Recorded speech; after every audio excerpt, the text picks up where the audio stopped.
Hello. As always, I always have this saying that um, it's a rare privilege to be in this industry, in this media space.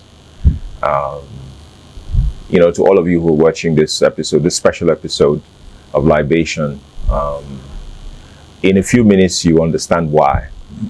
Because I'm sitting rather, in front of someone who embodies not just what we've become in my industry, Nollywood, someone who is like the shining star of this industry, someone who carved the path for thousands, if not millions, of young people who have come into this industry, but someone who also represents what Igbo culture is about. Because every time you see this individual, you're seeing the demonstration, you're seeing the beauty of what it means to be an Igbo person. I'm not going to tell you a lot more because you're going to be witness to the next hour or so of this journey. This is a special episode of Libation. This edition is coming to you in concert with Center for Memories here in Enugu. It is significant because we're celebrating the Things Fall Apart Festival.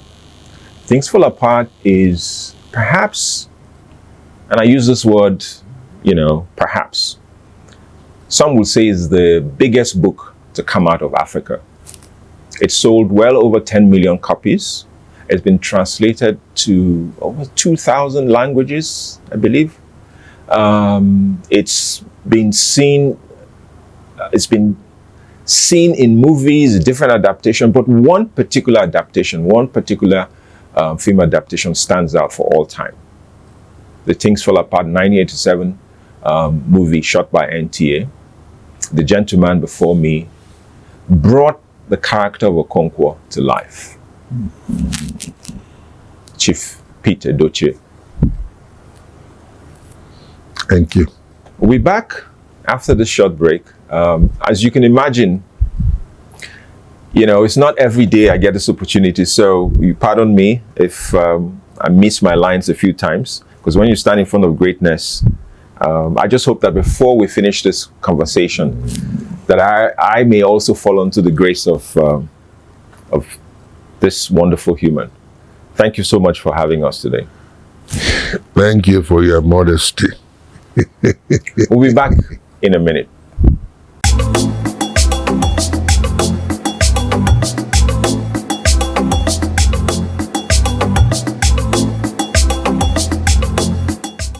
Welcome back to this special episode of Libation in concert with the Center for Memories as we celebrate the Things Fall Apart Festival. Those of you watching today will understand that you couldn't have found a better person to play Okonkwo. Indeed, Chinua Achebe himself said his performance, Pete Edochie's performance in the movie Things Fall Apart, won his heart. He said that in a way that his character, the way he played the character, not only won his heart, but that it brought the characters to life. And today, I imagine that, and I said this to him off camera moments ago, that when you think of Igbo culture, when you think of even the word Igwe, when you visualize it, there's only one person you can that comes to mind, and that is Chief Pete Edochie. He's warmly welcomed us into his home today in Enugu. We have a tradition, a deeply Igbo tradition. You don't go to a chief's house empty-handed. So we didn't come empty-handed. But at the same time, we have a tradition of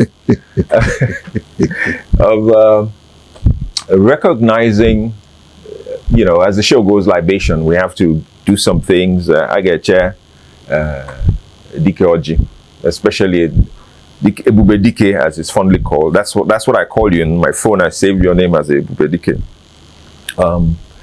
And over the next hour or so, we'll be talking about not only Things Fall Apart, the book, Things Fall Apart, the movie. We'll also be talking about Pete Edochie, the institution. So please, just tarry a while, be patient. Chief. No. Nine. No. Thank you so much for having us today. I have a long list of questions. In fact, over the last couple of days, I asked different people to send me, I'm going to be interviewing Ebubedike. Send me questions. Let me ask him. I have probably like 30-something questions. No problems at all. But we're going to break down into sections. But like I said, let me do the responsible thing of offering you some. Hey man, because I'm my client and everything, so my movement will be a little bit restricted. Imagine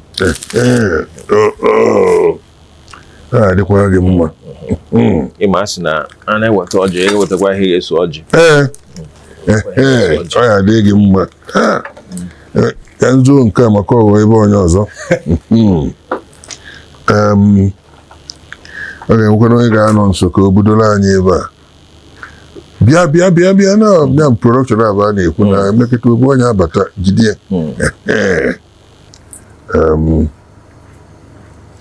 Emesi were nwayọ ma ebezi ọjọọ inugo. Ịma na ndị Igbo si na agụ ụzọ agụ ọnụ. Maka ibi na-ebute ọjị n'Ọchukwu ka a na-egosi ọjị. Anyị ewepụ okpodi anyị n'isi Emeka wepụ nke osebụla onye kene gị maka tata, kene gị maka nya. Anyị bụ ukpo okene wee na-eso gị maka ọdịnihu. A na-ayọ gị udo, a na-ayọ gị ịhụnanya, a na-ayọ gị ọganihu, a na-ayọ gị arụ ike, a na-ayọ gị ogologo ndụ. Onye nọrọ ka ọ bụrụ ka mbọsị ikele mmadụ ka ikele ebe ọ ya abụ ekpere anyị wee bụrụ biko ka anyị dị ndụ wee bụrụ ibe ibu n'uche wee kee anyị. Mbọsị anyị ga-abịakwute gị anyị kpọọ gị nna anyị sị gị ndụ niile nyere anyị na nkịtị nekwe n'ibe anyị ji wee mee. Ọ bụ na anyị mere ọbụma isi ya bata n'ụlọ nọdụ ala ka akwatara anyị anya. Ọ bụ na onwe ka ọmụme anyị si wee dị na ọma agarọ. Anyị ka anyị were ugbo yọba ga-ayọ maka gịnị? Sọsọ ovu onye igosiri anyị n'ọnwa gị nwoke bịa n'ụwa ka ọ kụziela anyị uche gị, kụziela anyị onye ebu. Mana tupu anyị nwa abịa ewerego okpiri tinye gị anyị ekwuderie. Ọ bụ na anyị ekwudelie anyị aka amụta onye bụ n'aka ya, mana anyị ekwuderie kpatara na anyị ka na-awụ arụ na-abụ n'ebu ụzọ. Anyị wezụghị biko ụgbọala anyị na ọ bụ na omume anyị etite ata adịlị mma na ọdịbalị gboo. Ọkwa na ụmụnne m chọtara m ebe a sị ka anyị nọlie wee na onye m ezigbo aṅụrị na m abịa na etu abasị wee bịa n'udo anyị anakwa n'udo. Anyị wee na-akpọ gị sị gị biko ebe anyị ya eme tata bịa bụrụ onye isi oche, maka na ịbụrụ onye isi oche na okwu ama akpọ anyị.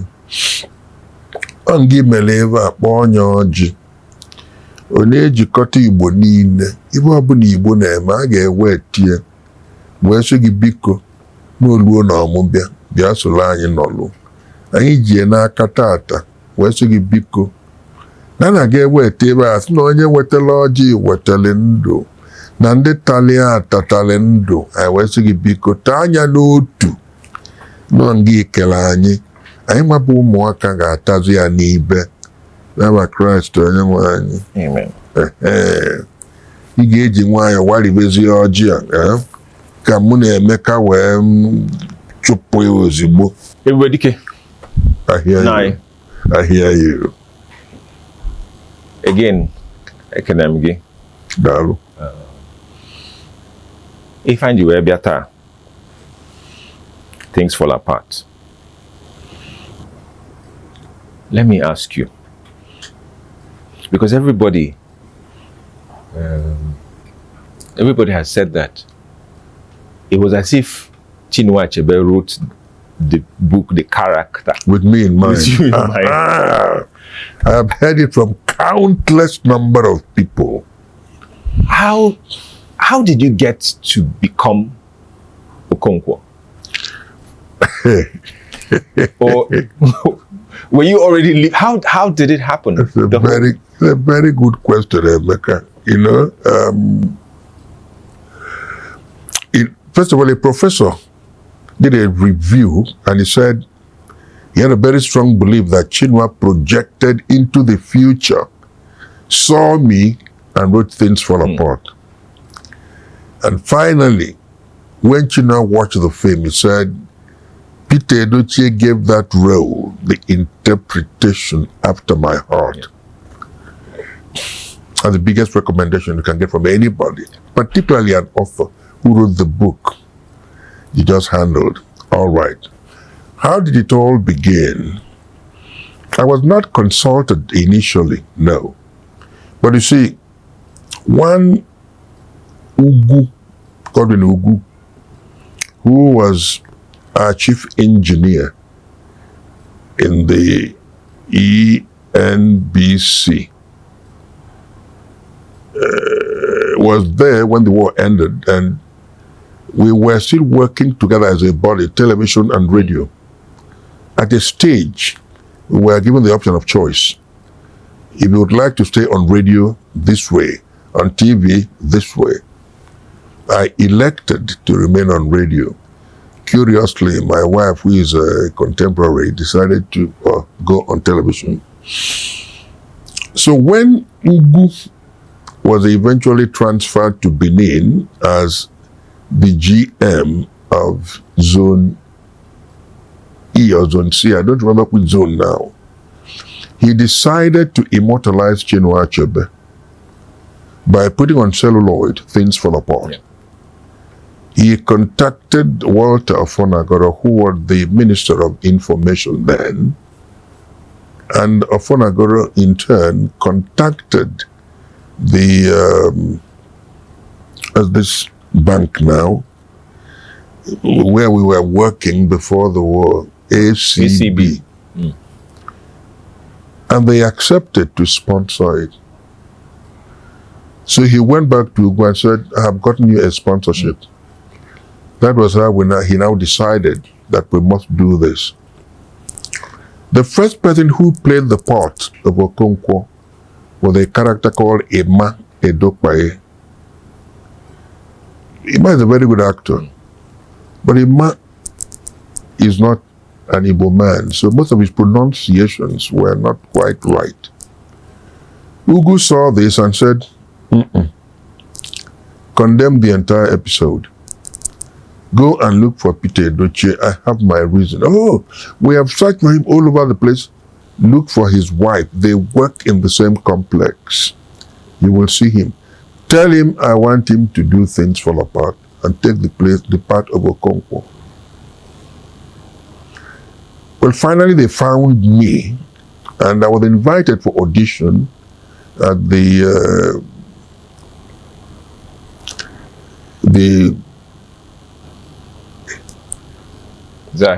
was that the campus or something? Yeah, the campus of the UNEC? Yeah, here in the auditorium. Beautiful. I was invited to come to the auditorium for audition. I parked my vehicle, came out of the car.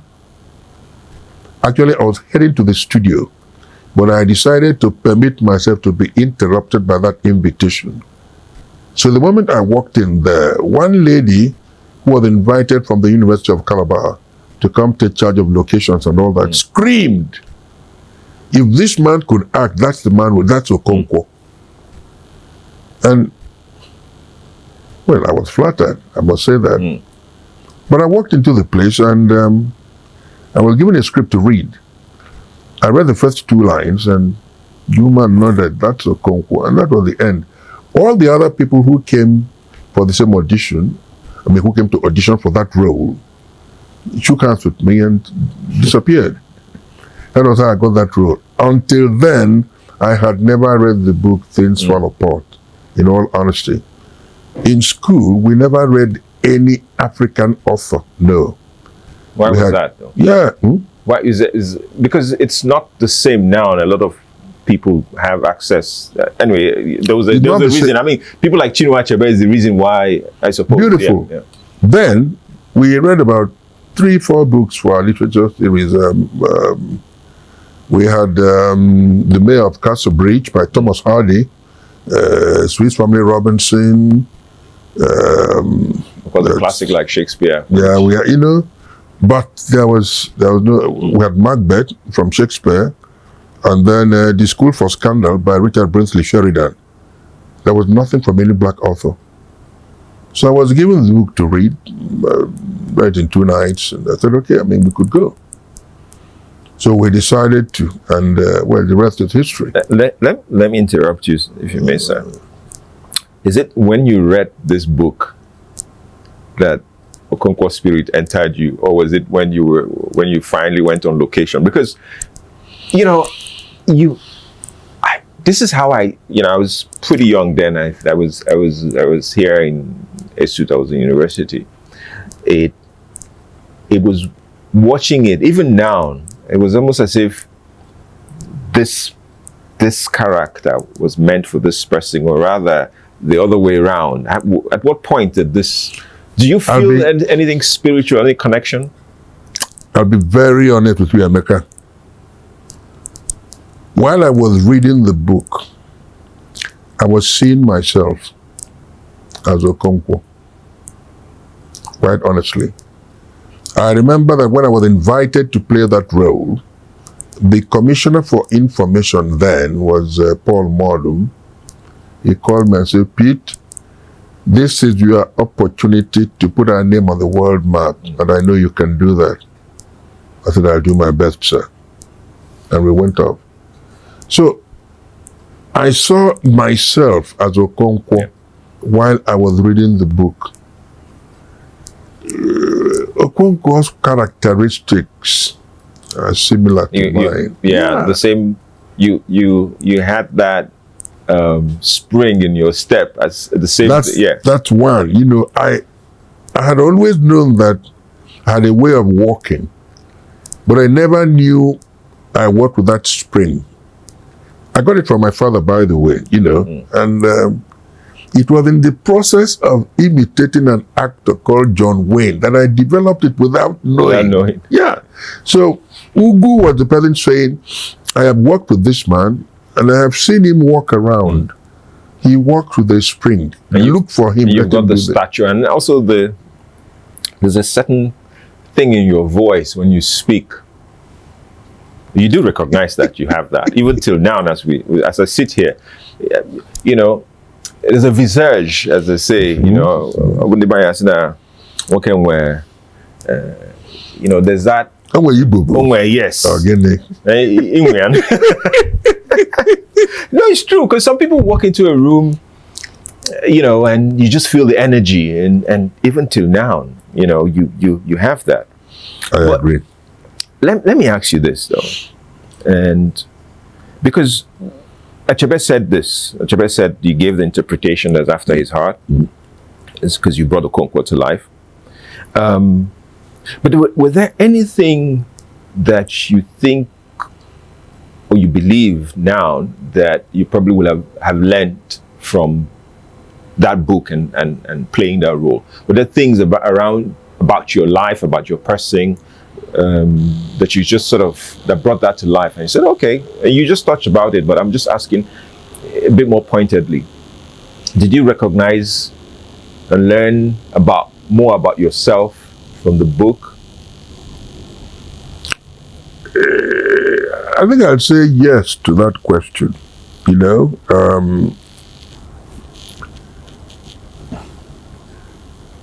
I have always been the man. I wouldn't say that I am macho, so masochist in any way, but you see, because in my place, in my tradition, success is gerontocratic. It's the man who takes responsibility for everything. I see myself as the man. I was married to 3 women in that production. I had never beaten a woman before in my life, but I was compelled to. And I hurt the woman that I beat in that production. Actually, I hurt her without knowing it. Oh, no. I had to apologize to her eventually. I said, look, I was asked by the director to be real. I've never beaten a woman before. And that's one of the reasons, you know. When I was going out for war, I ignored all the women, called out my son. I said, take care of the family. And I left. That's me. Yeah, that's my person. That's right, you know. And when I knew that there was no way I could dam a river with my bare hands, I knew that the game was up. The white man would eventually catch up with me because I killed one of them. Yeah. And I said, no. If they catch me, I'll be humiliated. And I didn't want my dignity to run that risk. Yeah, it's catching me will be tantamount to running the gauntlet. And I said, no. It was better I took my own life. So they could say, oh yes, he took his own life rather than being insulted by the white man, which, by the way, is my own people's culture.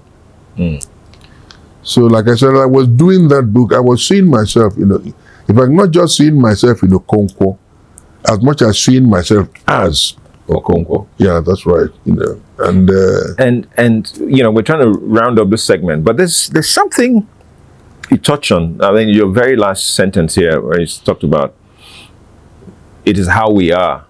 You know, there's this pride. You know, the sense of an Igbo person, a sense of achievement, a fear of failure,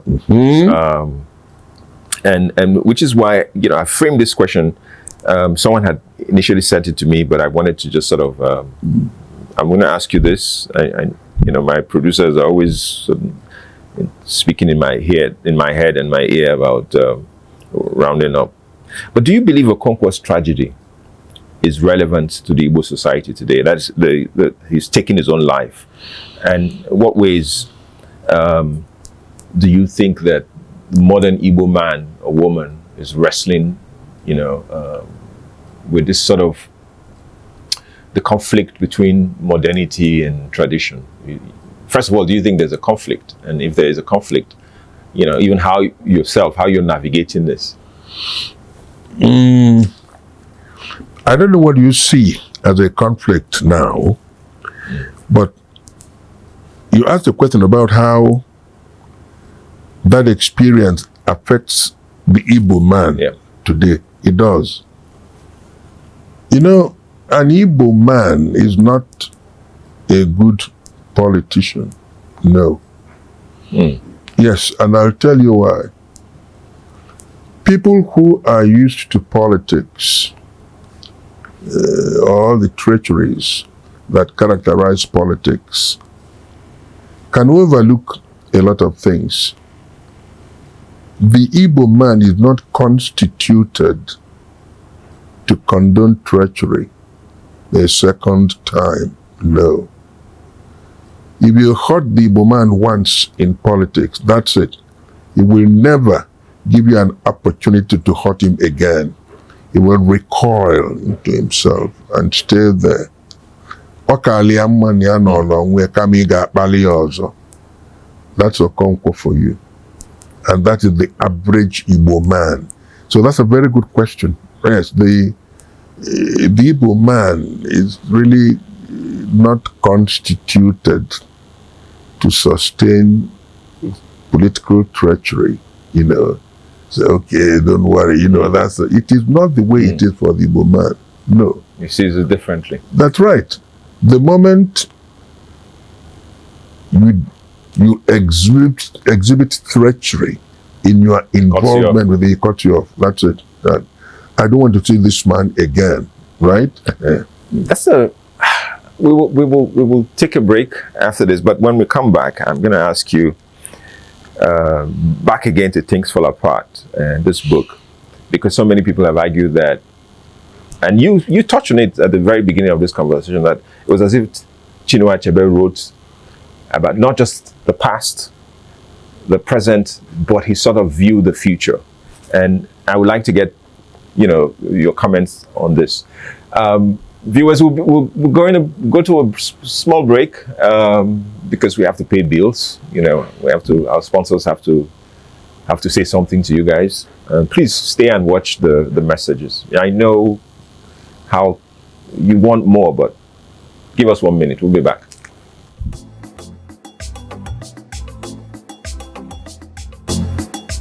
So welcome back. We're still at the special edition of Libation with Center for Memories in commemoration of Things Fall Apart Festival. If you're watching this in the hall, you're welcome. We made this happen.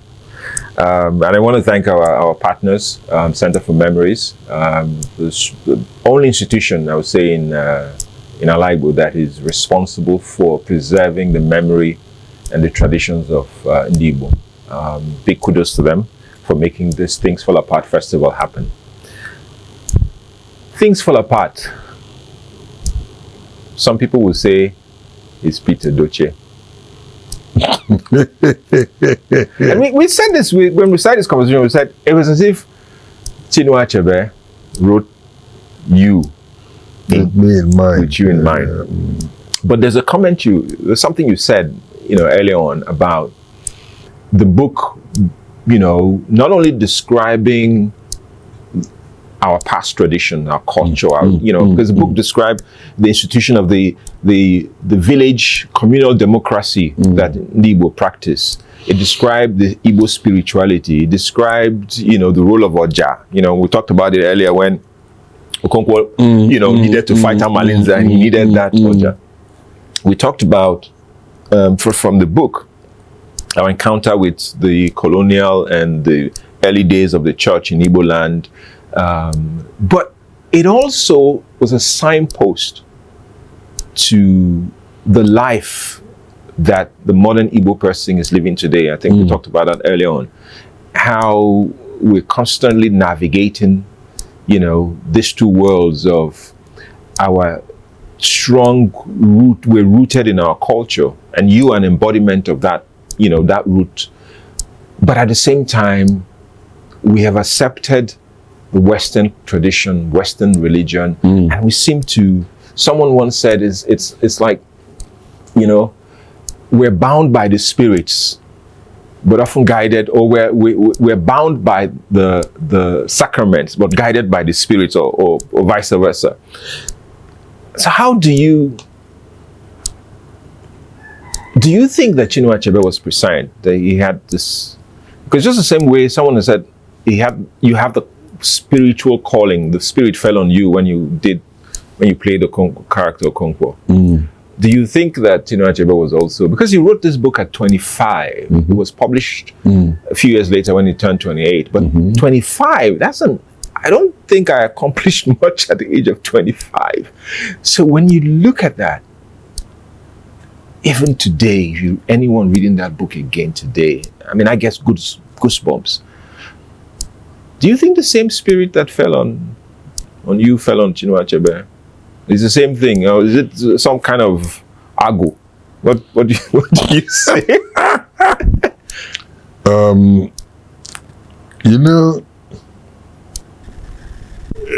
When it comes to matter of the spirit, because it is ethereal, it's not always easy to be given a practical definition, but you see, there are so many things in that book that teach us a lot. Let me just digress a little bit.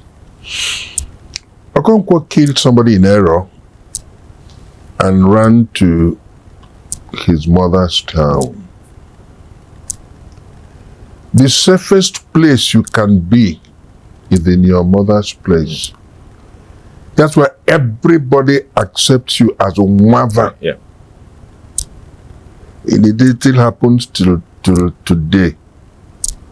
Whatever is the safest place you can get to, you know. Now, Okonkwo was fighting the onrush of civilization. It was an incursion into our own way of life, and he didn't quite want to tolerate that.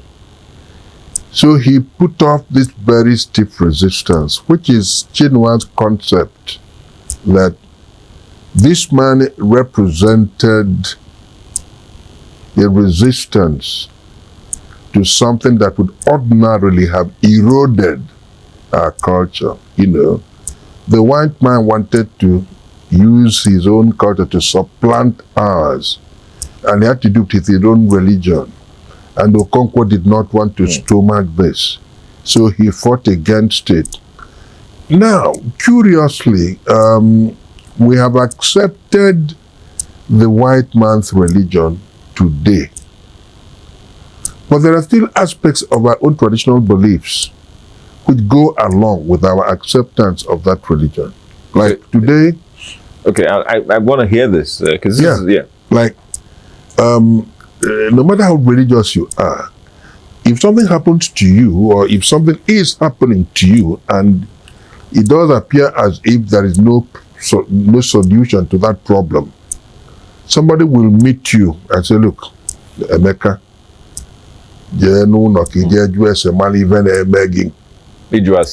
good. Even though Prophet is also a Christian, right? But he still believes that there are, you know... Is that duality that even Chinua Achebe spoke about? That's right. Yeah. It's a duality. You can't run away from it. I tell you something. I went to interview a native doctor in the process of one of our productions. And I saw the photograph of Blessed Tansy right there, you know, among those effigies. So I looked at him. I said, Bia, can you make photo Tansy na-emeba? He laughed. Even in any So, in modern day now, Gen Z people call it two-factor authentication. I mean, you know, whatever it is this man does for you people, he also does for... All we need is to invoke his name. Wow. Yeah. Then I remember that when we were shooting the film on Tansy, I approached a white Reverend Father and I said, what actually is the difference between our mode of worship and yours? He said, Pete, very little. Very little. He said, because if you go to consult a native doctor and he believes that there is need for sacrifice, he has to require blood. He might ask you to get a chicken, get a ram, get a he-goat, but essentially there has to be blood. I said, think about how much it will cost to get a ram for that sacrifice. That's what our Lord did for us free of charge. He gave his own blood. But because you require blood too in your own tradition, you go to get a ram. It's cheaper to be to be a Christian. That's right. It reminds me of a conversation I had with one of my, we call them the Imhotep people online a few years ago. And he said something that I found, you know, you sort of touched about it now, and he talked about how even the idea of Christianity, large parts of it was taken from Igbo land. Large aspects, the worship of ancestors, as so now we have the saints. But in Igbo land, you have to invoke your ancestors and things like that. Exactly, you hit the nail on the head. That's it. In Christianity, we have the saints. In our tradition, we have our ancestors. That intercede do the same thing, really. We believe that our ancestors are close to God and they are interceding for us. In other words, if there's anything we want and we invoke them, because of their proximity to the divine, they tilt towards God. God has their ear, right? And they just tell him, do this thing for our children. And that God does. This is why most people still believe that the worship of our ancestors is more beneficial than that of Christianity, right? But that's their belief. But what I'm telling you is that... What do you believe, though? What I believe is that you can consult both of them and make the intercession stronger. So you're actually the perfect... this is why I say you are Okonkwo. You embody the notion of duality of existence. Because, like I said, I've seen you right here on this show. You break kola. You invoke, Oji Buada no Beke. No. You prayed, but you ended it in the name of the Father and the Son. Some people will say, yeah, but at the same time, some will say, but that's Pete Edochie. Then you ask yourself, Kedonye Weteloje. It was brought by God Himself. What do we do with it? The only way you can tell that a man is welcome into the house of an Igbo man is when he offers you kola nut. He could give you any other thing, right? But if that kola is not there, you're not welcome. So he gives you kola nut. Just like our Lord took bread and said, this is my body. Took wine, this is my blood. If our Lord Jesus Christ had been born, say, in Enugu, He will take our back and say, this is my body. Okay, when my ocha and this is my blood. And I tell you, by the way, I acquire your whole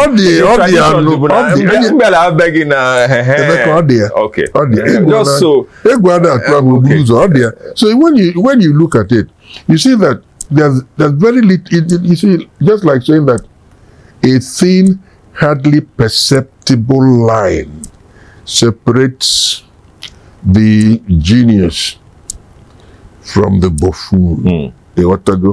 I believe if you want to make a distinction between pessimism and optimism, pour some water into a tumbler. If the tumbler is half full, the optimist will say it is half full. The pessimist would say it is half empty. They are both right.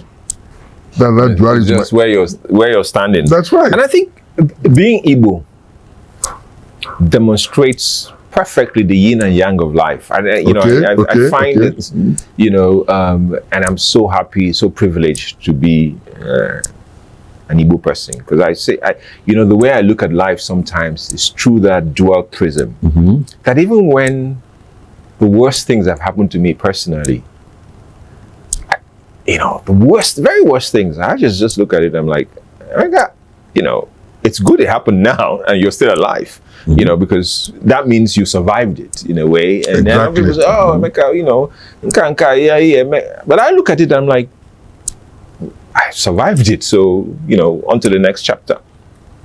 But that's a personal thought. I have this question for you. Go on.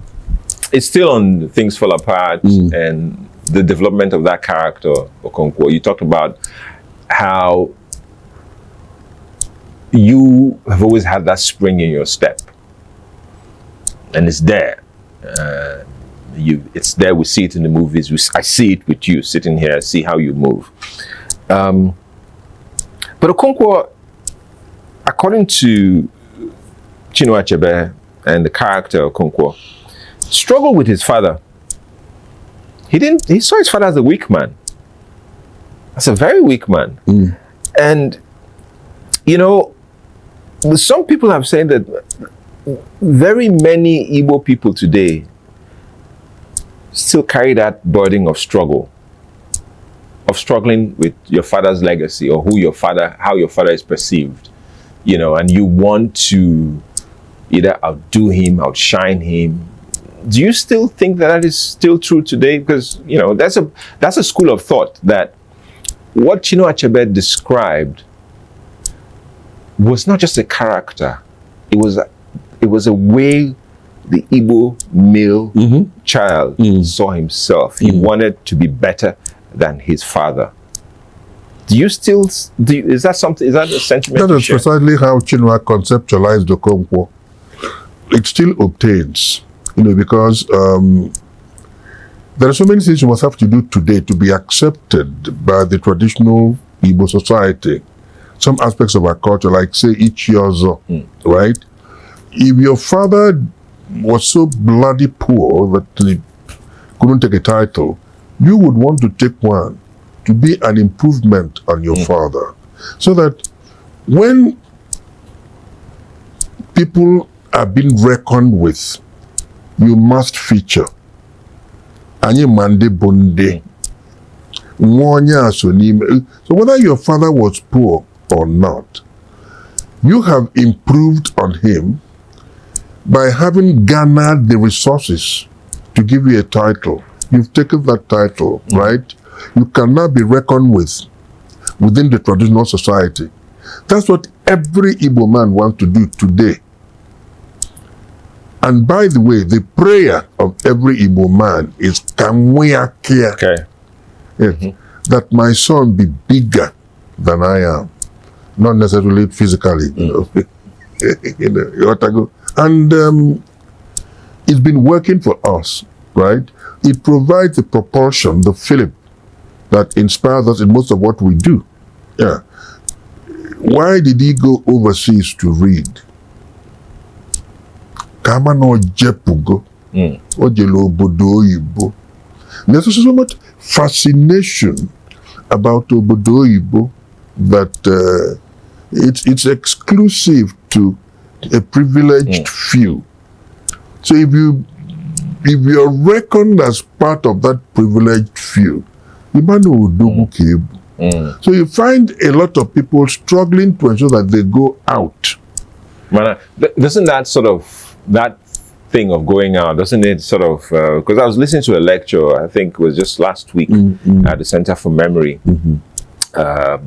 and the discussion was on Njepu, how Igbo people all the way to the 5th century from Leja, where we started smelting iron, to making hoes, bows and arrows, you know, the agricultural system, you know, that Igbo, you know, from time immemorial, and we started moving. It's called the Great. I mean, this professor talked about the Great Bantu movement, how Igbo people moved all the way to Southern Africa, and you can see part of the Luo in Kenya today, the Igbo words that are the Luo tribe, which is always striking.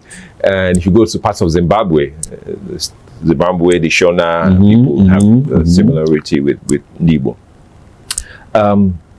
Do you think that spirit of Imbanu, you know, that striving, that energy, that wanting to succeed, you know, the Kenga of an Igbo person, because it was described, Chinua Achebe described it so beautifully, and using Okonkwo, which is why I always go back to Okonkwo, that if you want to understand, and you touched me, if you want to understand the Igbo person, even today, you have to read Things Fall Apart.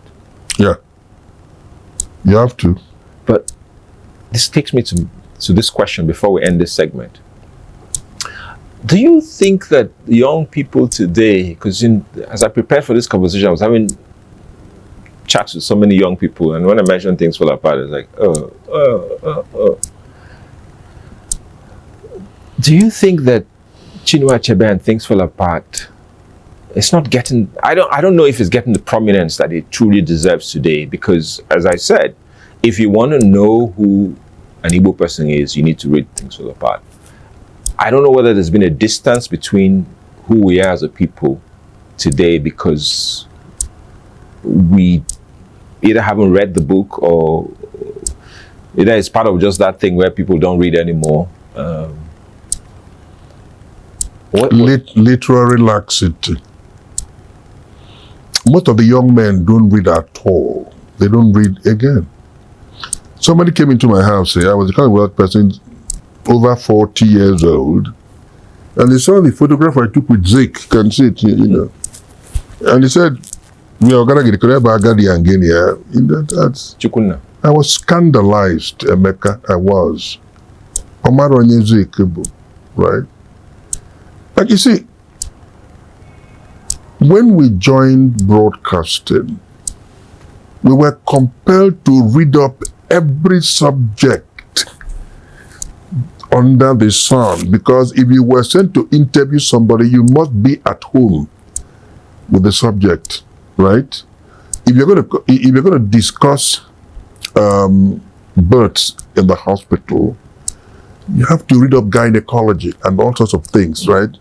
Whatever it was you were going to discuss with that person, you had to learn a lot about that particular subject. Well, today, the generation today is lucky. They Google and pick up because of that, they're very lazy. When we went to cover the All Africa Games in 1973, there were Africans that were distinguished on the tracks. We had Filbert Bayi from Tanzania.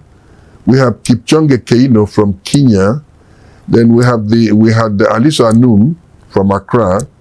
Then we had the other young man who, look, we had this at our fingertips. I was there with Okonkwo and Yinka Craig and Cyril Okonkwo, the commentator in Ernest Okonkwo. You know, they're all dead now. And Yinka Craig and Shola Fulonshaw and we were all together, right? And we were taking commentaries on what was going on. And for God's sake, we were all prepared. We had all the details we required in our head. In fact, we got to a point, the great Kipchoge Keino was being beaten. Ernest veered out into Latin. He forgot he was taking commentary in English. Oh, me misery, horabam, tikebam, timebam. And I was clapping for him. When he finished, he said, "Pete, where did I get this quotation from?" You say, "You get it from Latin now. Virgil Aeneid, Book 5, the War Games." Now, you see, I tell you why I mentioned this bit. Yeah. That was precisely what happened in that book, The War Games. Somebody was surprised that the favorite was being beaten. So he was saying, "Oh, me miserable me, oh, me misery, horabam, timebam, tekebam." I was horrified, I was terrified. But that's what he was reproducing, right? It just goes to show that he's been reading. Yeah.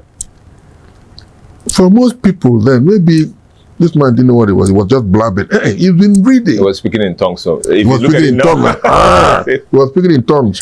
Today, Emeka, quite honestly, just like what happens when you go to church, you see only old people in the church.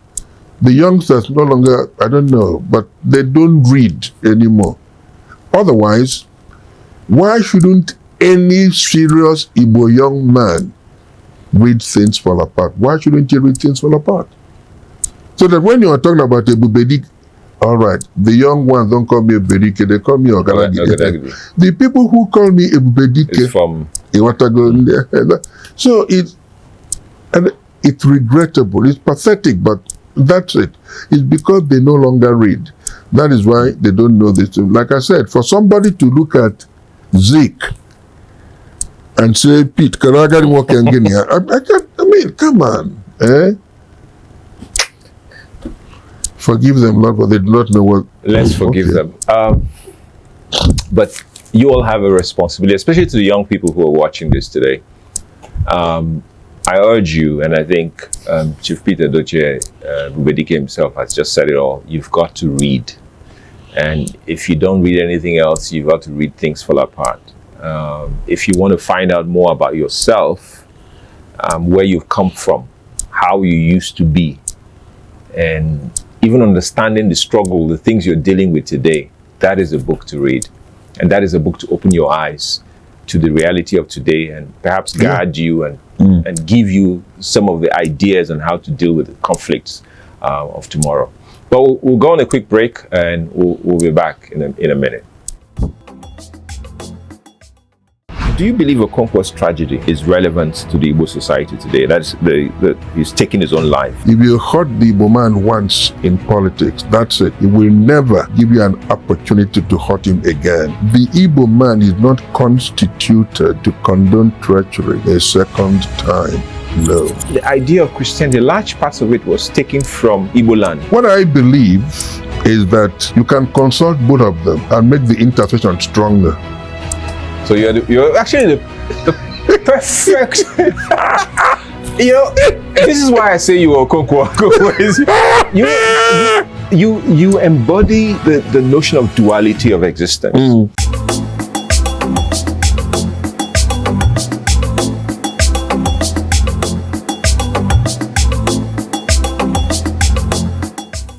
He rose before the camera as Okonkwo, strong, unyielding, haunted by the fear of failure. Pete Edochie's performance in Things Fall Apart wasn't just acting. It was embodiment, the birth of an archetype, the face of Igbo stoicism. A man wrestling not just with tradition, but I dare say, but with the changing winds of history. Welcome back to this special episode of Libation, put together by the Center for Memories and Afia TV. I have the man himself, Chief Pete Edochie, Ebubedike. I hear you. Dalo. Thank you once again for allowing us into your home and giving us this opportunity, and millions who are going to be watching this, to see you from a different light. Because it's you became Okonkwo, Okonkwo became you, but you also became Nollywood. You became that character in so many Nollywood films that never died. You are the typical Igwe. I've never seen you you were always the man, the chief, the Igwe. And I would say that many of your roles you played as an Igbo was,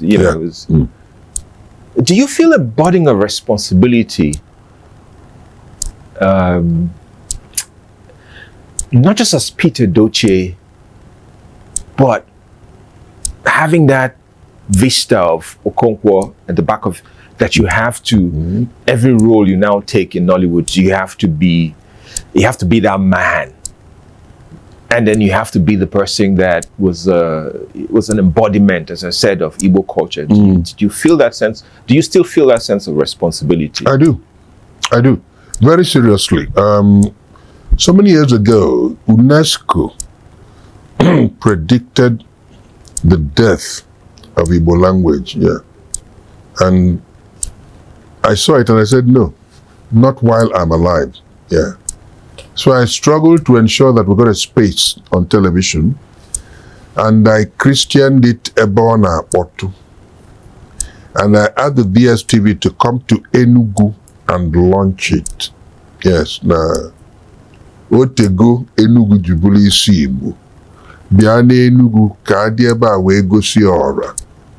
And they came, and it was an incredible success, Unfortunately, most of our people who are in Clover don't seem to appreciate the need to project our culture onto the outside world. They don't.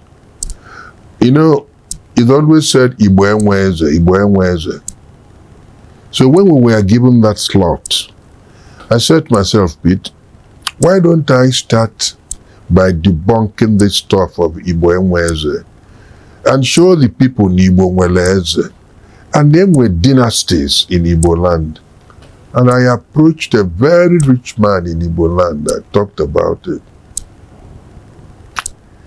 It didn't mean much to him, you know. He gave me kola nut, put 500,000 there, and, you know. So I didn't mark, I know Makiaka, you know. And I felt disappointed. When I play the role of Igwe in any production, I want to ensure that aspects of our culture are being projected, so that people learn to appreciate the Igbo man. If you go to different parts of Africa today, the moment you put a red cap, Igwe, do you know Pete Edochie? You know Pete Edochie? To the extent that a co-tenant whose wife was ill and he took her to India, he was sitting by her bedside. I think somebody from Kenya walked up to him and said, do you know Pete Edochie? Because he was dressed in a red cap and all that. And he said, yes, he's my co-tenant. He said, no. Pete Edochie is big king, Igwe, not you, you know. And, you know, it gives me some sense of pride. And responsibility, doesn't it? That's right. You know, we are being recognized. What we're doing epitomizes Igbo culture. And it's being appreciated all over the continent. Oh, come on, gives me some sense of accomplishment. Finally, I begin to realize that Igbos are a tribal block to be reckoned with, right?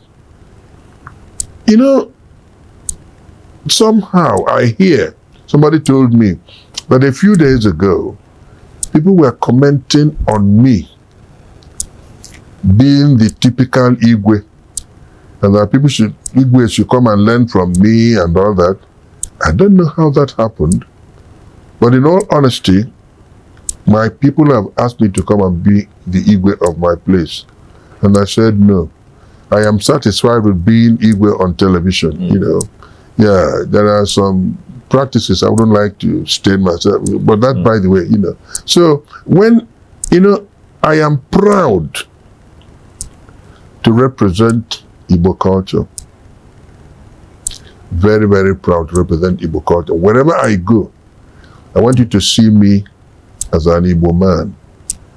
The other time, okay, when the governor was at Mass for his second year, I was invited, I was there. When all the clergymen were going home, going outside the church, I was compelled to stand because the bishop recognized me from the pulpit. And I was greeting all of them in a traditional Igbo fashion, and they were enjoying it a great deal. Of the governor, the bishop loved it a lot. Yeah, because I mean, the last time that President Jonathan came to Enugu, when I went to the airport to visit him, he came with Namadi Sambo and all that. The moment he saw me, maybe he knew I was going to greet him in the traditional Igbo kingship fashion. And in fact, a few feet from me, he already raised his hand. Right, and, you know, and then he went to Onitsha, maybe to campaign or something, and he said, I am happy to be in Onitsha. This is the state that gave us Pete Edochie, and everybody started clapping, right? So it gives me plenty of joy that I have managed successfully to project our culture, and it's been appreciated. And I am being seen as a custodian, an uncompromising custodian of our culture, right? When I said we shouldn't kneel down and give rings to women. That costs a bit of a... It cost a bit of fear. Most of the people who raised their voices against me, I wasn't angry. Because, I mean, revolutionaries don't get appreciated until, ordinarily, that's Could you explain what you mean? Could you explain what you mean now that a man should not kneel down to... Emeka, it is not our culture. Yeah. But even you yourself will consider our culture is under... Some would say under attack or under influence from Western influences. So, I mean, if like we were saying now, that Okonkwo himself faced this onslaught of influences from the West, and even now we break kola as just as you did traditionally, and you accept to do in the name of the Father, which is a Western Christian, and shouldn't the modern Igbo person, under the same influence, kneel down and propose to his girlfriend? No. You see, culture is eclectic. In its dynamism, it grows, right? You adopt, and so you adapt and you adopt, right? You look at it, there are aspects that you have to clip off, right? If you want to still belong to the Committee of Nations, right? Good. We're doing the same thing, but it does not have to be at the expense of the core of our culture. I have been married for the past 56 years. There is no actor in Hollywood who has my record. There is none in Nollywood who has my record. There is something that we can teach the white man. I've said it before. I want to be seen as somebody using the medium of television to embark on a retaliatory civilizing mission to the land of the white man. We can teach the white man how to get married and keep their marriage. They don't appreciate the sacrosanctity of marriage. The white man does not know. You are traveling from here to Abakaliki. You engage a girl in MNA. You marry that girl at maybe somewhere within area where you at Nkalago or something.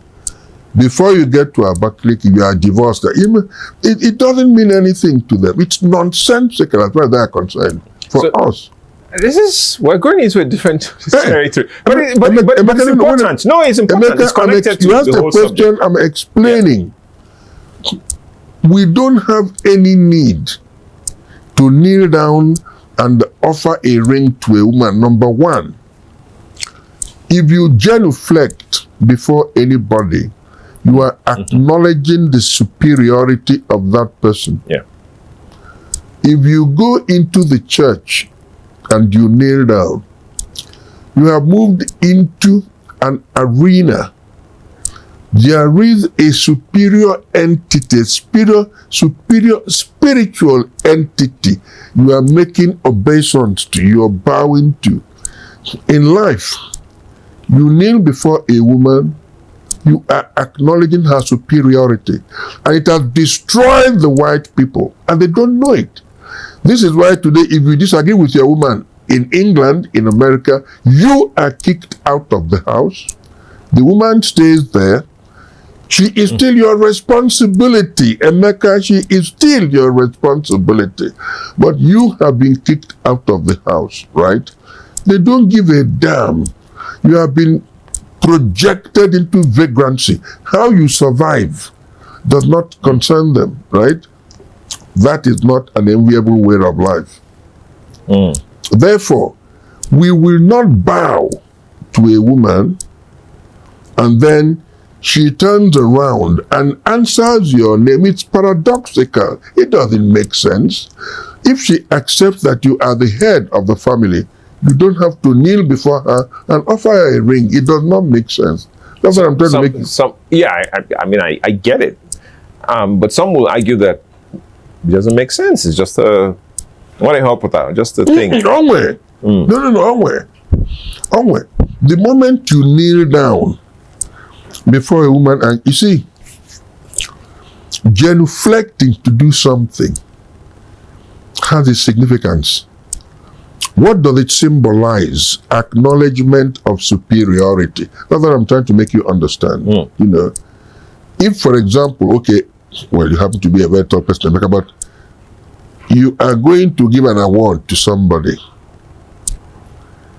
The person is kneeling down, looking up to you and accepting the award. What it means, it's simple. I agree with you. I agree. I mean, even in modern pop culture, modern literature, you see it in, what's that Game of Thrones? Bow, kneel, or what's this thing is like bend the knee, you know, so to speak. And it's of significance because when you bend the knee, there's no physical coercion, but you are accepting that you are beneath or below, or this person is superior. I think that's the point you're making. That's it. Yeah, and I get it. So you feel that as a legend in Nollywood, that you have that responsibility to use Nollywood to sort of interdict, to sort of dispel, and to preach this consciousness. That's right. Amongst many other like issues. we were told in broadcasting, right? You have to inform, entertain, educate. You are employing the same medium to do the same thing. Much as I know that the propulsion is money, you know, I mean, the commercial success and whatever, still, there is some morality, I beg you, right? And this is what you have to project. Like I said, I want to be seen as somebody who used that medium of television to embark on a retaliatory civilizing mission to the West. They use the Bible, you want to use Nollywood. Beautiful. And we are succeeding. Because if you go overseas today, you're putting already, you earn a lot of respect. Yeah. I The agree white with you. man is looking at you. You are an object of cultural curiosity. He wants to know why you are like this. Unlike, you know, good. And the moment he does that, right, there's an aspect he doesn't quite understand. Come to think of it, what is racism? Racism is the pathetic failure on the part of the white man to accept areas of black superiority. There's nothing else. We have a lot of our people in England, like the boxer. When he was world champion, he was British. Yeah. The moment he got beat, that Nigerian. You know, whenever there's an international meet for athletics, check.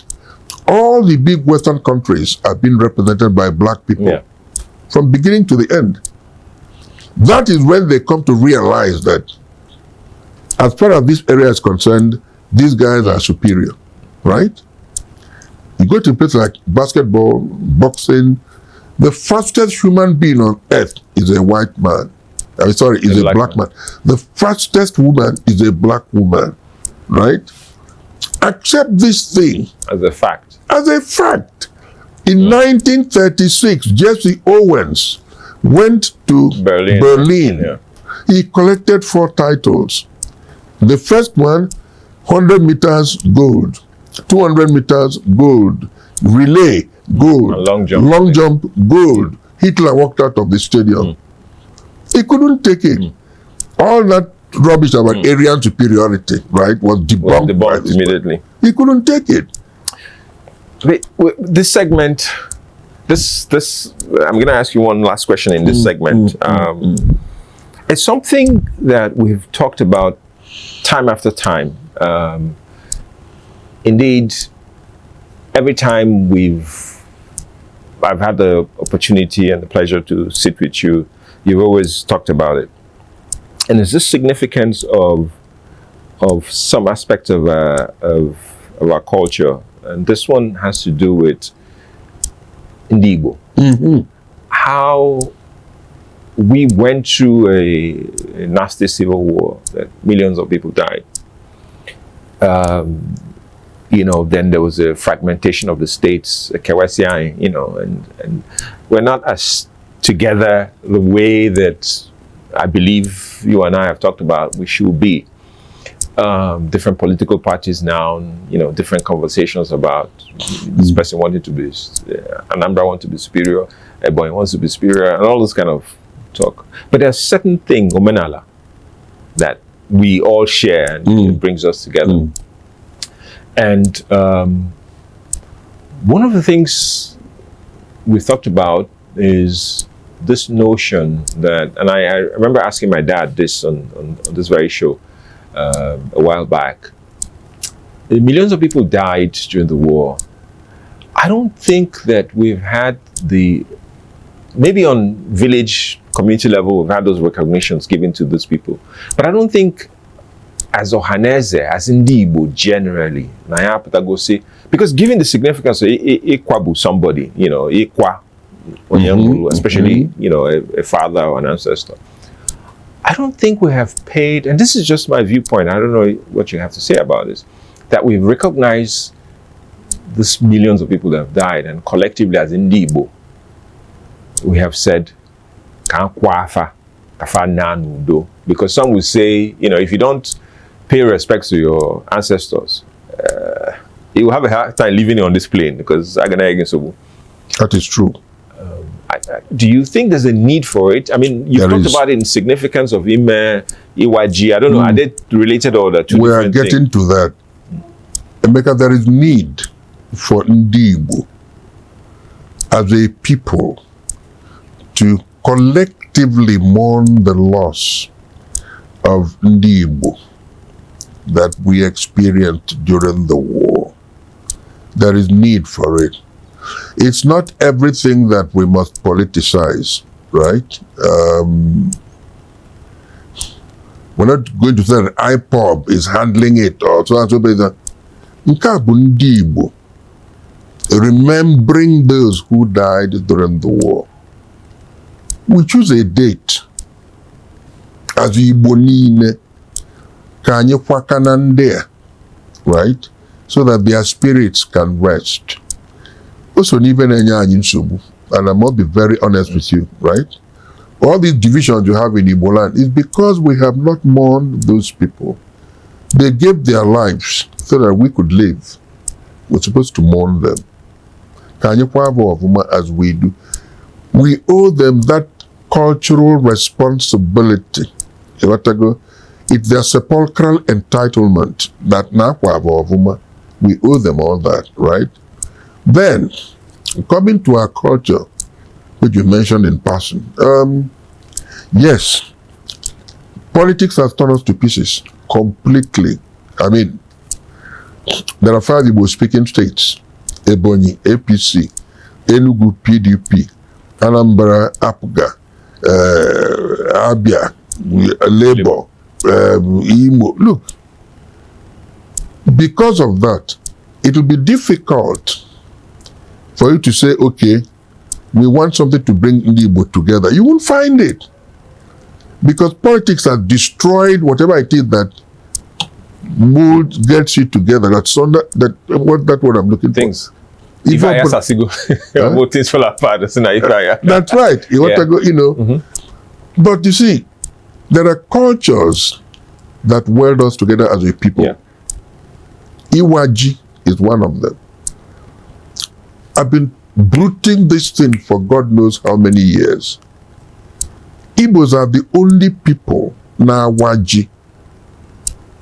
And it's in appreciation, in gratitude to God. Right? That was what Cain and Abel did. Abel got the good proceeds from harvest here and offered to God. Cain rejected him, maybe see a baby. God rejected it out of jealousy. It did not start today. So we, as an ancient tribe, we have been doing this thing and will continue to do it, right? But let us do it collectively as a people. Emeka, we can get out 3 days. Friday, Saturday, Sunday. Friday night, etile egwu garuge na ala Igbo. Echie ka a ga-awa ji. All the arenas will be full. Governor ga-anị onye isi the House of Chiefs or House of whatever they're called now will be there. Onye ga-awa ya bụ ji, watago. Ife niile eji malụ ndị Igbo will do all that on that day. A ga-eti mmanwụ, a ga-agba egwu, a ga-agba mgba, everything eji malụ ndị Igbo. Ụmụ nwaanyị ga-eke isi. Little children will be asked to come and recite some folk tales in Igbo without injecting one English, and they'll be compensated on, We do these things, and it will give us a collective identity. One, Bunaicha na Igbo, and also on the Igbo na-eme, just like so on the Igbo na Goji, right? If we can do that, it will be difficult to tear the Igbo race apart. One will be looking forward to it. Ndị Ojii nọ na America, a lot of them have come to accept that they emanated from Igbo land. We require something like this to attract them back here. If you bring them back here, Achebe, everything, he will tap to he don't have the person. He will dress in a traditional regalia. Where will he ban aeroplane? When he gets to America, for God's sake, he's not just an African American. No. Becomes that thing you call the... Yes, an American African. Yes. That's what, he becomes an object of curiosity. The policeman will not say, hands up, where I can. No. The policeman will now look at him. Look at what he's wearing. Man, ordinary. He wants to take a photograph with you. I mean, we owe them an obligation to do that. And let me tell you another thing, Emeka. Igbos are the only people who still wear suit for their marriage. It is very sad. We haven't managed to crawl out of that colonial mentality that has kept us down. The last time I put on suit was when my son was getting into Nsukka for his first year. I was compelled to do that for camera. And I don't know who captured it. They've been bringing it There's one Nollywood meme that's going around. If we use suits not rap for white suit. This kind that EU white suit. I think it was a white suit. Yeah. Oh, now Nsukka can say that photograph. Yeah. When my son was getting into first year, since then, I can't miss suit also. No. All right. I went to the BBC. I trained. Not yet. Go to see Ezbo coat now, St. Michael's and a good blazer and all that. Not yet. Year one tente azonya job do ibu. Chukwalibe na wopo. Right. You have been buying, because it is something I believe in. Yeah. Emeka, I am happy you are in a position to help to publicize this thing. Let's help our people come together. Politics is a going to or the wrong, Abu onye Igbo ka ọ na-eje gba akwụkwọ. Nya ilike na-avụ Igbo. Nwaanyị yiri avụ Igbo. Kama a ga na-agụ pam pam param pam pa ewere ezigbo ogene ma ọ ịgba. Wee so ha. Ogene ka a na-ekwu wee na-edubete onye na. Chief, we'll go on a break, but when we come back, we're going to touch a little bit on personal legacy. It is not a contradiction. It is the echo of a deeper truth, that the modern Igbo soul stands at a crossroad. One foot in the shrine of his fathers, the other in the pews of the church. But not turned, just tethered. Welcome back to this special episode of Libation with Chief Ebubedike himself. I don't think I need to call his full name. Maybe just say Ebubedike, because I think everyone of a certain age will know who I'm talking about. Dalusa, thank you for having us back. Thank you. It's always, every time I come here and I look at the laurels, I look at, it's difficult to they say, a friend of mine has a saying. He says, life is just snippets of moments, you know, and the very best moments are the moments you create, or at least that you let yourself enjoy, even if you didn't create them, because things happen, you know. Your life, people still look up to you. People have looked up to you. You have done so many roles in Nollywood. You, as we talked about, you're an embodiment of what it means to be an Igbo person. And indeed, you know, the symbolisms of Igbo, you know, we talked about it, the Isu Igbo, our language, and you're a fighter for the preservation and the promotion, not just preservation, because I think these days is more to do with promotion of Igbo culture in Nollywood, in so many other walks of life. Do you think that there's aspects that you feel that, you know, if you had the benefit of magic, some type of power, you go back and you say to the young Pete Edochie, do this like this, do this like this, don't do this like this? Are there anything, or you just like, okay, I'm okay?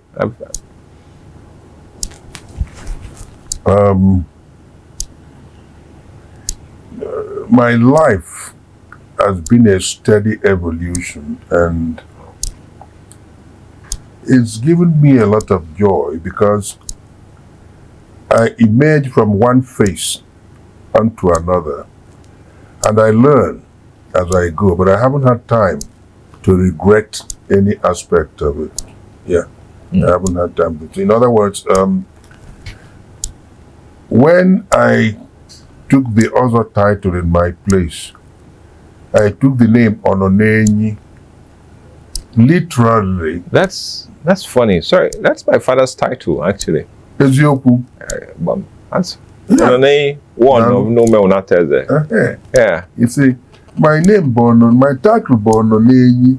Ononenyi literally sitting on an elephant. Yeah. But what it means is contentment. Yes. I am satisfied with my life, what I have made of it, what it has made me. I like the way you put it, because some people often push back. The way you said it now, what you have made of life and what life has made of you, that is contentment, and that's because life makes you as well, as you know, the journey. You know, people it does. That aspect of life, they want to say no, you know, but life has made you. You get exposed to circumstances not entirely of your own making, right? Yeah. You allow those circumstances to make you. Don't fight too hard. You might get hurt in the process, right? So it's not like Cassius was telling Brutus. He said, I know that virtue to be in you, dear Brutus, as much as I also know your outward favor, but honor is the subject of my story. I don't know what you and other men think of this life, but as for my single self, I had at least not be as live to be in honor of such a thing as I myself. I was born free as Caesar, so were you, blah, blah, blah. I don't want to go into detail. So you discover that, you know, you make the most of life. At some stage, allow life to make you too, so you can balance this thing. Yeah, that's absolutely. Right. Absolutely. I want to go back a little bit to Things Fall Apart again. Okay. Because I like to use Things Fall Apart almost like a compass to navigate, and I think that's really what Chinua Achebe succeeded in doing. He gave us a compass to see life as an Igbo person to a large extent.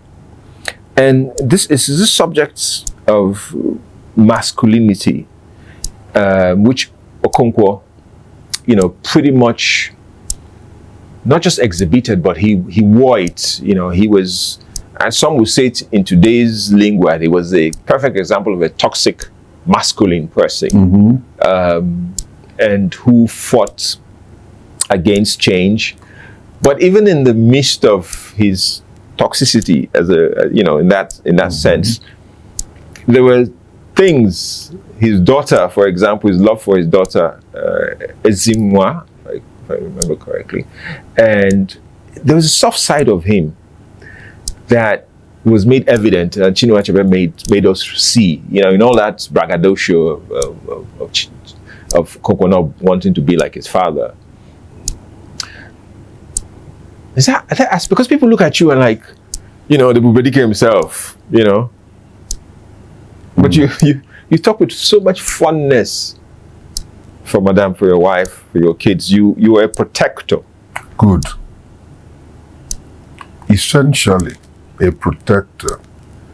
There was something I said earlier. No matter how much you try, you can't dam a river with your bare hands, right? Somewhat I must seep through. Sure. Yeah, that's right. I was struggling vehemently against the onrush of the white man's civilization. The kind of effect it was likely to have on our own traditional values. I wanted to make sure our values were not corrupted by the white man. But there was some virtue in what the white man had. Just like I said that culture is eclectic. It's not static. It's dynamic. As you progress, you adopt and you adapt. It's like that. There is no way you can run away from it. So the white man comes with his own way of life.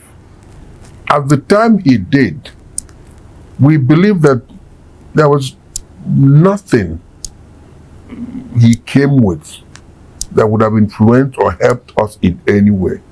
So Okonkwo wanted to fight against it, right?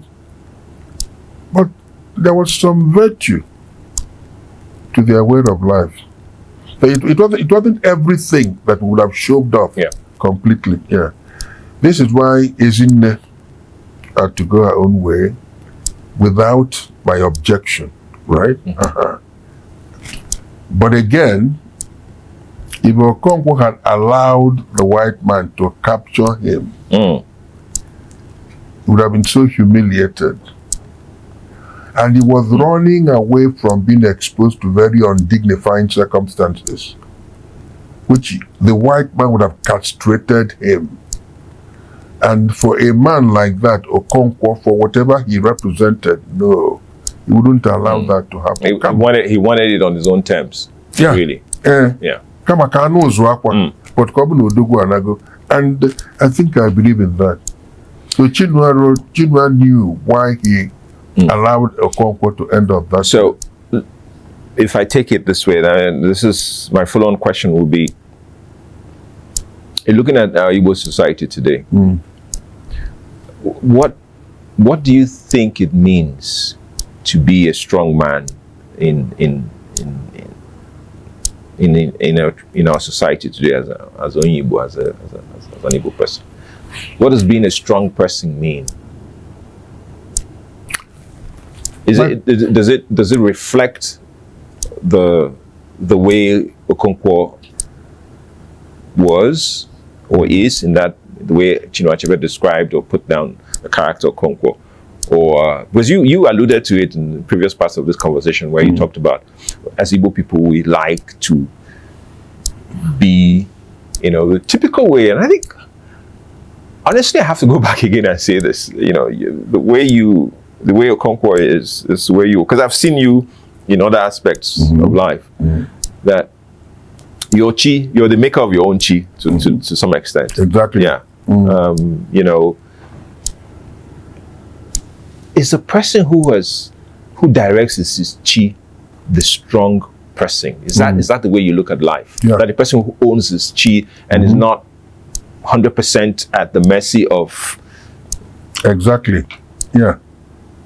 You see, an Igbo man is known for one thing, and that's perseverance. The Igbo man believes that it's his entitlement to exercise dominion over his environment. And he struggles to live up to that wherever he goes to.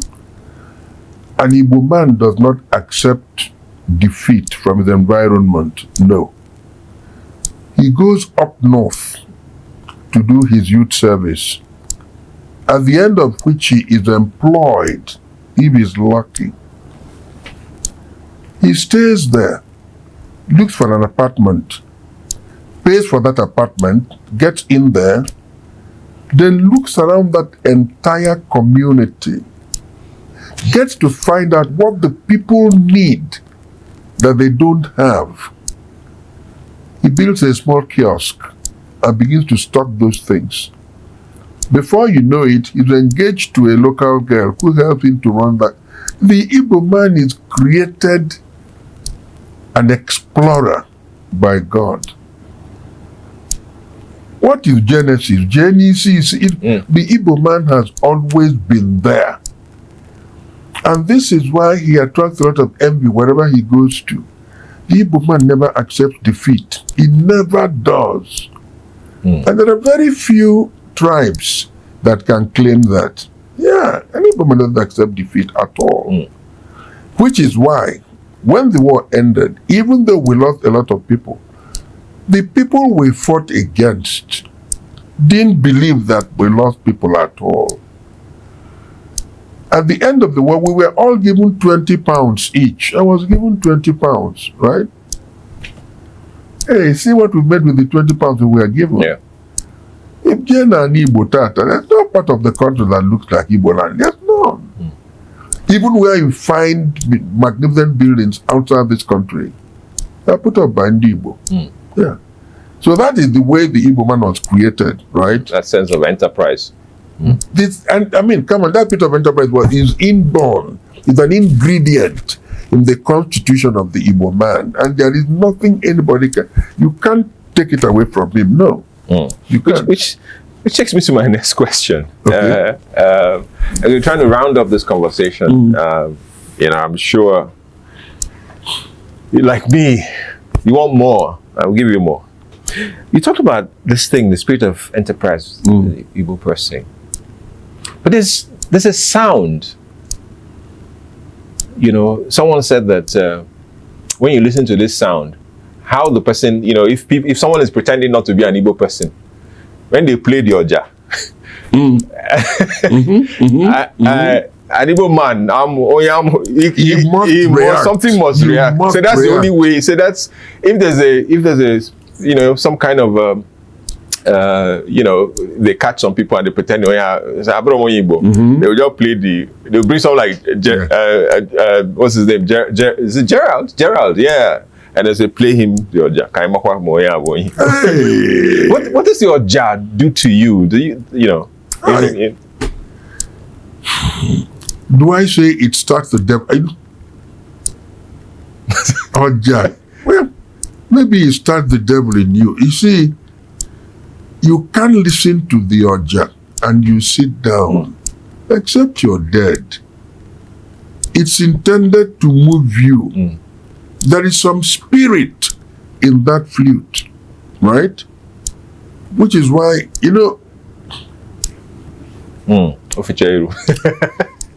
well, anyway, sometimes when you move, Oja, as when you Oja is too strong. Yeah, it's a very strong. That flute, if you are an Igbo man, wherever you are, and you listen to flute, you are bound to react. You are bound to react. If you are driving along a busy street and at the store playing some music that is purely traditional, and you can hear the ring of the flute and you'll come back. Call the you can't help it. Yeah. That is the Igbo man for. There are so many things that God planted in the Igbo man that others don't have. Yeah, but I'm not scared to say it, but I'm telling you the truth that others don't have. In whatever part of the world the Igbo man finds himself, he must be recognized. Everybody himself. I hear you. Achebe. Achebe. I have, because we are this Things Fall Apart festival, and this conversation is going to be screened to literally thousands of young people who are watching this right now. What message would you like to offer to young people?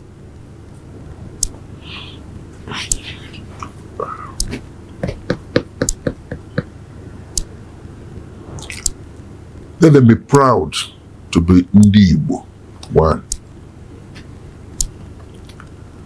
Whatever it is that stands us out, let them not allow it to be extinguished by ignorance. Because a lot of them don't understand who they are as Igbo. It matters a lot.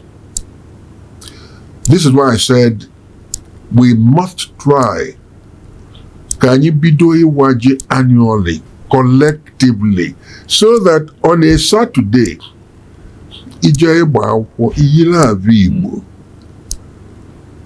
you develop some pride in your culture. So that even somebody challenges you, I am proud to be an Igbo man. I want the youngsters to be proud to be Igbo. Yeah. Let them read books that have to do with our culture, written by our own people. Chinua, Achebe, there are, you can still find their book. I hope so. You can still find their book. Let them read these things. I know what it means to say that I am an Igbo man. There's a lot of pride in being an Igbo man. I'm telling you the truth. I mean, if there's anything like reincarnation, I want to be reincarnated as only Igbo. I will. It's been an awesome opportunity to have this interview with you. Thank you so much. Dalo. One last thing before we pour libations and we, will be that. And what's your favorite proverb in Wiga for?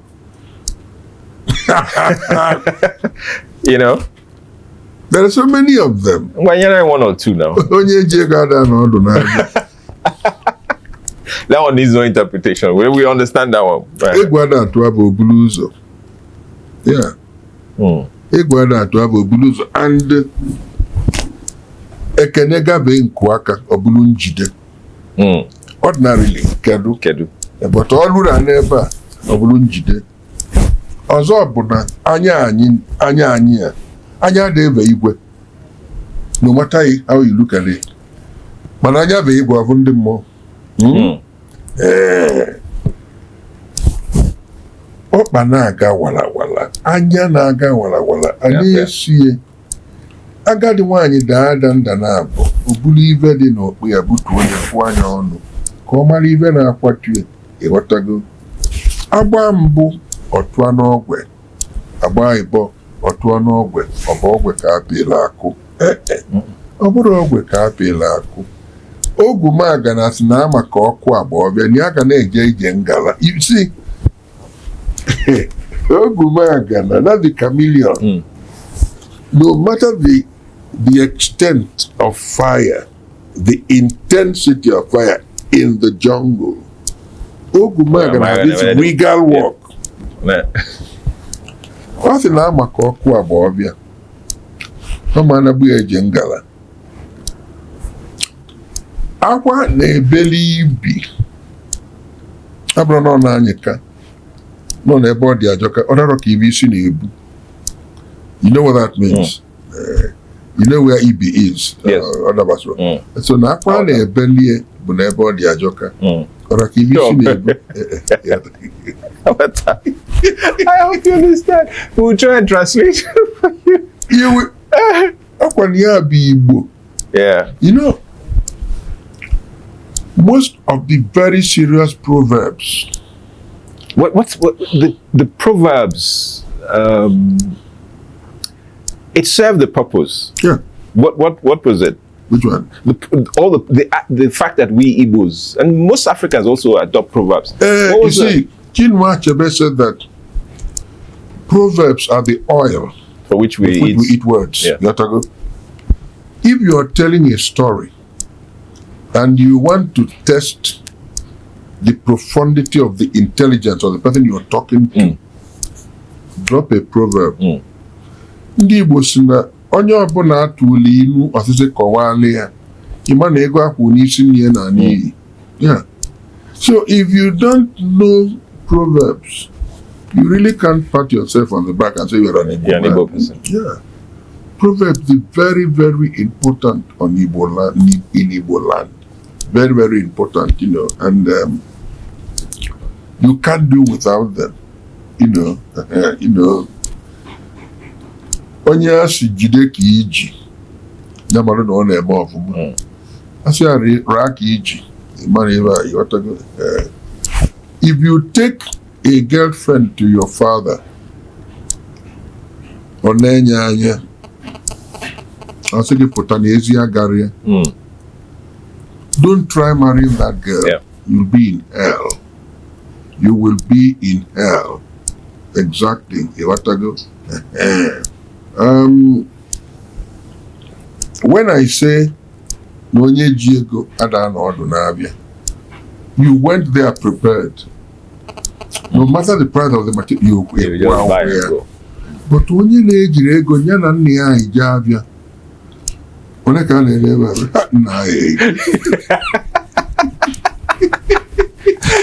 that note, I want to thank my production team who made this special episode possible. My producers, Ifeanyi, Tiny, Solomon, and everyone Kelechi, of course, who's made this possible. But also to Center for Memories for putting together this platform of the Things Fall Apart Festival. I can't thank them enough. What they're doing, I keep saying it, I pray and I hope that state governments and prominent Igbo people will provide more support to the Center for Memories, because they're really, really, really the one institution that I believe is at the vanguard of promoting Igbo culture and history. So on this note, Ubedike, Dalu.